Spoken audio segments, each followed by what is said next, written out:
সিদ্দিক রাদিয়াল্লাহু তাআলা আমার নবীর সঙ্গে ছিলেন। হিজরতের রাত্রিতে রাস্তায় চলতেছেন, কখনো পিছনে, কখনো আগে, কখনো ডানে, কখনো বামে। আবু বকর সিদ্দিক ঘুরতেছেন আর নবীকে আমার নিয়ে যেতেছেন। হিজরতের রাত্রি হিজরত করতেছেন। এই করতে করতে নবীকে নিয়ে সোর গর্তে উপস্থিত হলেন। সোর গুহাতে উপস্থিত হলেন। অনেকের ধারণা যে সোর গর্ত মাটির নিচে, জিনা সোর গর্ত হলো পাহাড়ের উপরে। কোথায়? পাহাড়ের উপরে সোর গর্ত। আজ যারা হজ করতে যায়, উমরা করতে যায়, তারা দেখতে পায় যে এখনো শক্তিশালী মানুষের ও সোর গর্তের চূড়াতে ওঠা সম্ভব নয়। 2-4 বোতল পানি নিয়ে উঠতে হয়। আর সেই সময় যখন কোনো আপনার এবড়ো খেবড়ো হয়েছিল পাথর, যখন পাথরের কোনো আপনার উঠার ব্যবস্থা ছিল না, কিন্তু সেই সময় আমার রাসূলুল্লাহকে নিয়ে সাইয়েদনা আবু বকর সিদ্দিক পাহাড়ের চূড়াতে উঠেছে। পাহাড়ের চূড়াতে। একটু ভালো করে দেখুন, মোহাম্মত কার নাম, ভালোবাসা কার নাম, প্রেম কার নাম? বেরাদারান ইসলাম, আপনি যতক্ষণ পর্যন্ত নিজের প্রাণ অপেক্ষা, জান অপেক্ষা, মান অপেক্ষা, বিবি অপেক্ষা, বাবা মা অপেক্ষা, ধন সম্পদ অপেক্ষা, সন্তানাদি অপেক্ষা, পৃথিবীর সমস্ত জিনিস অপেক্ষা নবীকে বেশি না ভালোবাসতে পারবেন, জেনে নিতে হবে যে ব্যক্তি পূর্ণ মুমিন। ব্যক্তি পূর্ণ মুমিন হতে হবে। পূর্ণ মুমিন হতে হলে সমস্ত বস্তু অপেক্ষা নবীকে ভালোবাসতে হবে। এই নবীকে ভালোবাসতে চাই না? চাই না? এই নবীর পক্ষে থাকতে চাই না? চাই না? এই নবীর পক্ষে থাকার প্রয়োজন আছে না? নাই? আছে। আল্লাহকে যদি পেতে চান তবে এই নবীর পক্ষে থাকা দরকার আছে। বেরাদারান ইসলাম, আমার নবী পাক সাহেবে জালাল চূড়াতে উঠলেন। তো আবু বকর সিদ্দিক রাদিয়াল্লাহু তাআলা আনহু তিনি বলছেন, ইয়া রাসূলুল্লাহ, গর্তটির মধ্যে আমাকে প্রথমে যেতে দিন, কারণ এটা বহু পুরাতন গর্ত। এতে সাপ বিচ্ছু থাকতে পারে, এতে পোকামাকড় থাকতে পারে, এতে কোনো বিষাক্ত জীব থাকতে পারে। তো ইয়া রাসূলুল্লাহ, একটু আমাকে যেতে দিন, একটু আরাম করার উপযোগী তৈরি করে দিন, তারপরে আপনি প্রবেশ করবেন। তারপরে আপনি প্রবেশ করবেন। কি মোহাব্বত! আজকে চিন্তা করে দেখুন, যদি আজকে পোকামাকড়ে যদি কামড়ায়, আবু বকরকে কামড়াবে।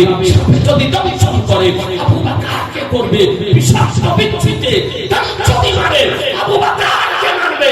কিন্তু নবীর মহব্বতে আবু বকর সর্বপ্রথম এ বহু পুরাতন গুহাতে প্রবেশ করতেছেন। দেখেন যে বসবাসের উপযোগী নয়, সেটাকে আরাম করার উপযোগী তৈরি করলেন। পরিষ্কার করে, পরিষ্কার পরিচ্ছন্ন করে আমার নবীকে আরাম করানোর উপযোগী তৈরি করলেন। এ বেরাদারান ইসলাম, তারপরে দেখছেন পাহাড়ের ওই চূড়াতে অনেক ছিদ্র। তো তিনি কাপড় দিয়ে ছিদ্রগুলিকে বন্ধ করলেন, আর একটি ছিদ্র বন্ধ হলো না। আপনাদের একাধিকবার শোনা আছে জীবনী গায়েব বক্তাদের কাছ থেকে, কিন্তু আপনাদের মূল বিষয়টি নলেজে দিতেছি যে আবু বকর সিদ্দিক নবীকে কেমন ভালোবাসতেন। আজ ভারতবর্ষে বাস করে আজকে নবীকে ভালোবাসি বলা আজকে অপরাধ। আজকে ভারতে আই লাভ মুহাম্মদ বলে নবীকে ভালোবাসি বলাটা অপরাধে দাঁড়িয়েছে। বেরাদার, তো পরিষ্কার করে আমার নবী মহান নবীকে ভিতরে ডাকলেন। নবী আমার ভিতরে গেলেন, বলে আলী একটু আরাম করে নিন, ক্লান্ত হয়ে গেছি। দীর্ঘ সময় পাথর মিশ্রিত জমিনের উপরে, এবড়ো খেবড়ো পাথরের উপরে চলার পর ক্লান্ত হয়ে গিয়েছি, একটু আরাম করে নিন। সেখানে বিছানা ছিল না, তাকিয়া ছিল না, বালিশ ছিল না। আবু বকর সিদ্দিক রাদিয়াল্লাহু তাআলা আনহু নবীকে আরাম করানোর জন্য নিজের রানকে বিছিয়ে দিয়েছিলেন, আর আবু বকর সিদ্দিকের কোলের উপরে পবিত্র মস্তক দিয়ে আমরা রাসূলুল্লাহ আরাম করতেছিলেন। সুবহানাল্লাহ। আবু বকর নবীকে দেখতেছেন। আহা বিরাদার, তো আবু বকর সিদ্দিক রাদিয়াল্লাহু তাআলা আনহু আমার নবীকে আরাম করাতেছেন। তো বলেন ইয়া রাসূলুল্লাহ, আমার পিপাসায় কলিজাটা শুকিয়ে গিয়েছে, সঙ্গে পানিও ছিল না, খাবারও ছিল না। তো বলে আমার পিপাসায় কলিজাটা শুকিয়ে গিয়েছে, ইয়া রাসূলুল্লাহ একটু আমাকে পানি পান করান, তো আমাকে পানি পান করান।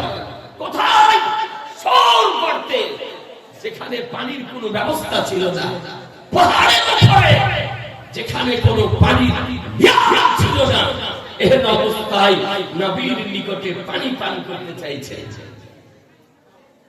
তো নবী তো আমার এই কথা বললেন না, আবু বকর আল্লাহর কাছে চাও, নাকি বলছেন? কথা বুঝছেন না? নবীর নিকটে পানি পান করতে চাইছেন, যে ইয়া রাসূলুল্লাহ আমাকে পানি পান করান। তাহলে বুঝা কি গেল যে নবীকে নবী মনে করে নবীর নিকটে চাওয়া যাই, নবীর নিকটে চাওয়া যাই। আজ পাগলের দল বেরিয়েছে, মস্তিষ্কের বিকৃতি ভাঙা সোশ্যাল মিডিয়াতে বক্তা বেরিয়েছে।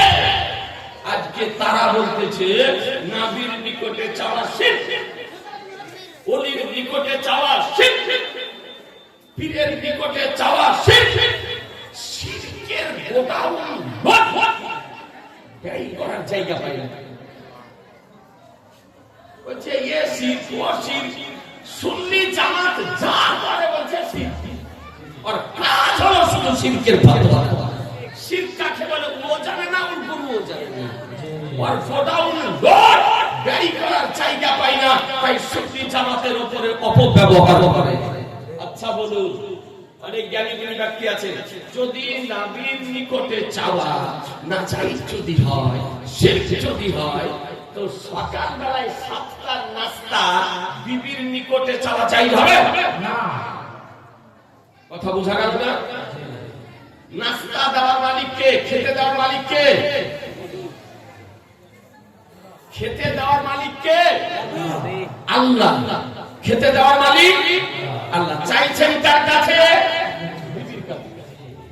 চাইছেন কার কাছে? বৌমার কাছে। চাইছেন কার কাছে? মার কাছে।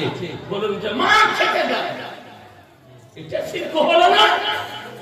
বিবি খেতে দাও, এটা শিরক হলো না? বৌমাকে বললো খেতে দাও, এটা শিরক হলো না? বলে বৌমার কাছে চাওয়া যায়, বিবির কাছে চাওয়া যায়, মেয়ের কাছে চাওয়া যায়, মায়ের কাছে চাওয়া যায়, আর নবীর নিকটে চাওয়া শিরক। এরা হলো মুখে, এদের নিজেদের জন্য এক রকমের ফতোয়া, আর সুন্নি জামাতের জন্য আরেক রকমের ফতোয়া। আপনাদেরকে বলতে চাই, এ বেরাদারান ইসলাম, আজ পর্যন্ত নবীর নিকটে চাওয়াকে কোরআন হাদিসে জুমাকিয়াতের আলোকে আপনার শিক্ষকের কথা না যাই প্রমাণ করতে পারেনি। দায়িত্বশীলতার সঙ্গে চ্যালেঞ্জ করতেছি, কিয়ামত পর্যন্ত না যাই প্রমাণ করা সম্ভব হবে না। নবীকে নবী মনে করে চাওয়া যাই, আজকে ওলিকে ওলি মনে করে চাওয়া যাই, গাউসকে গাউস মনে করে চাওয়া যাই, খাজাকে খাজা মনে করে চাওয়া যাই, পীরকে পীর মনে করে তার নিকটে চাওয়া যাই। আলহামদুলিল্লাহ আপনাদের দেশে এলাকাতে আলহামদুলিল্লাহ পীরে তরিকত, রাহবারে শরিয়ত, মুর্শিদে বরহাত, আজকে বুলে গুলজারে আশরাফিয়া, আলে নবী, আওলাদে নবী, হযরত আল্লামা মাওলানা মুফতি মুহাম্মদ জালালউদ্দিন আশরাফ আশরাফি মাদ্দাজিল্লাহুল আলী তাশরীফ নিয়ে আসেন।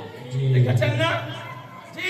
এ বেরাদারান ইসলাম, সুন্নি দে চিহ্ন যারা পীর ওলিয়া ওলিয়া বুজুর্গদের দিনকে মান্য করবে শরীয়তি মোতাবেক, আর যারা পীর ওলিয়া ওলিয়া বুজুর্গদের দিনের বিরোধিতা করবে, বিপক্ষে বলবে, বিরুদ্ধে বলবে, জেনে নেবেন এরা হলো বাতিল দল। এরা কোন দল? জোরে বলেন, এরা কোন দল? বাতিল দল। আর এই বাতিল দল যদি হয়, তো ওর সঙ্গে সুন্নি যত জনগণের জন্য বড় রকমের সম্পর্ক রাখা যাবে না।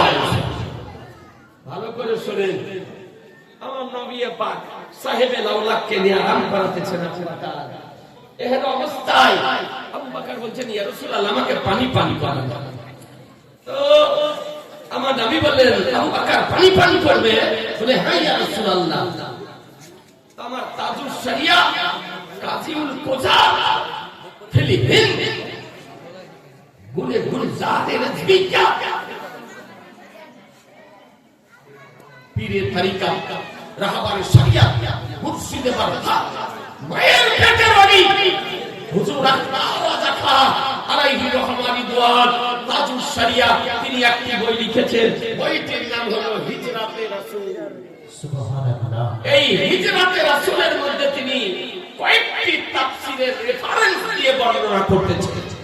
তাফসীরে দুরুদে মানসুর এবং তফসির আরো কয়েকটি তাফসীরের রেফারেন্স দিয়ে, উদ্ধৃতি দিয়ে তিনি বর্ণনা করতেছেন যে যখন আবু বকর সিদ্দিক রাদিয়াল্লাহু তাআলা নবীর নিকটে আপনার পানি পান করতে চাইলেন, আমার নবী বলতেছেন, আবু বকর ইতহা ইলা সাদরিন গার, আবু বকর এই গর্তের অগ্রভাগে চলে যাও, যেখান দিয়ে প্রবেশ করেছি তার অগ্রভাগে চলে যাও। তার মানে যেখান দিয়ে প্রবেশ করেছেন ওই গর্ত দরজা যেটা প্রবেশের দ্বার, সেই জায়গাটা পরে আপনার একটু নিচু জায়গা ছিল, একটু সমতল জায়গা ছিল, একটু নিচু জায়গা ছিল প্রবেশ করার দরজা। আমার রাসূলুল্লাহ বলতেছেন যে ওই গর্তের অগ্রভাগে চলে যান। আবু বকর সিদ্দিক রাদিয়াল্লাহু তাআলা নবীর কথা শুনে গর্তের অগ্রভাগে এসে দেখতেছেন ওই নিচু জায়গাটা পুরো পানিতে পরিপূর্ণ হয়ে রয়েছে। সুবহানাল্লাহ, সুবহানাল্লাহ। পানিতে পরিপূর্ণ হয়ে রয়েছে, যাওয়ার সময়তে শুকনো, আর নবীর কথাতে এসে দেখছেন যে জায়গাটা পরিপূর্ণ হয়ে রয়েছে পানি। আবু বকর সিদ্দিক রাদিয়াল্লাহু তাআলা প্রাণ ভরে তৃপ্তি সহকারে পানি করে তিনি ফিরে যেতেছেন। আমার দয়া মায়া রহমতের নবী আমার বলেন, আবু বকর পানি পাওয়া গেল? বলে, হ্যাঁ ইয়া রাসূলুল্লাহ, পানি পান করলাম। তো নবী বলছেন, আবু বকর পানির মজা কেমন ছিল? পানির টেস্ট কেমন ছিল? পানির খুশবু কেমন ছিল? স্বাদ কেমন ছিল? নবী আমার জিজ্ঞাসা করতেছেন। আবু বকর সিদ্দিক রাদিয়াল্লাহু তাআলা বলেন, ইয়া রাসূলুল্লাহ, আজকে শুরু করতে যে পানি পান করেছি, এই রকম পানি মায়ের পেট হতে পৃথিবীতে আসার পর কোনদিন পান করিনি। সুবহানাল্লাহ, বহুত খুব, সুবহানাল্লাহ, সুবহানাল্লাহ। আবু বকর বলছেন, এই রকম পানি জীবনে কোনদিন আমি পান করিনি, আজকে যে পানি পান করেছি। বলে, আবু বকর কেমন? তো বলছে, ইয়া রাসূলুল্লাহ, মশকে আম্বার অপেক্ষা খুশবু বেশি। সুবহানাল্লাহ। মৃগ নাভির খুশবু অপেক্ষা খুশবু বেশি, আর মধু অপেক্ষা মিষ্টি বেশি। সুবহানাল্লাহ। এই রকম আমি পানি আজকে পান করেছি। আমার দয়ার নবী, মায়ার নবী, রহমতের নবী, নবী আমার বলেছেন, আবু বকর এই পানি কোথাকার পানি তুমি বুঝতে পেরেছো? জমিনের পানি না আকাশের পানি না জান্নাতের পানি? কোন জায়গার পানি তুমি পান করলে? তুমি কি বুঝতে পেরেছো? আবু বকর সিদ্দিক রাদিয়াল্লাহু তাআলা বলে, না ইয়া রাসূলুল্লাহ, আমি কোথাকার পানি পান করলাম এটা বুঝতে পারিনি। বলে, শোনো, তুমি আজকে যে পানি পান করেছো কোথাকার পানি? তুমি পানি পান করতে চাইলে আল্লাহর দরবারে দোয়া করলাম, আর আল্লাহ তাআলা আজকে সূর গর্তের সঙ্গে জান্নাতি নহরের কানেকশন করে দিয়েছিলেন। আজকে তুমি হাউজে কাউসারের পানি সূর গর্তে অবস্থান করে পান করেছো। সুবহানাল্লাহ, সুবহানাল্লাহ। এ বেরাদার ইসলাম, তাহলে তাহলে নবী কার নাম, পয়গম্বর কার নাম, রাসূল কার নাম? যে পয়গম্বর সুর করতে অবস্থান করে জান্নাতি নহরের পানি পান করাতে পারে। এ বেরাদারান ইসলাম, এই নবী পাক সম্পর্কে কোরআন বলে ইন্না আতাইনা আল কাউসার, নিশ্চয় আমি আপনাকে অসংখ্য গুণাবলী দান করেছি। এ বেরাদার, যে নবী আমার সুর করতে দাঁড়িয়ে জান্নাতি নহরের পানি পান করাতে পারে, এই নবীর পক্ষে থাকার প্রয়োজন আছে না নাই? আছে। কি আছে? এ বেরাদার, এই নবীর শানে, এই নবীর মহব্বতে, এই নবীর প্রেমে আজকে আহলে সুন্নাত ওয়াল জামাত দাঁড়িয়ে সালাম পড়েন না? এই কথা বলেন, দাঁড়িয়ে সালাম পড়েন না?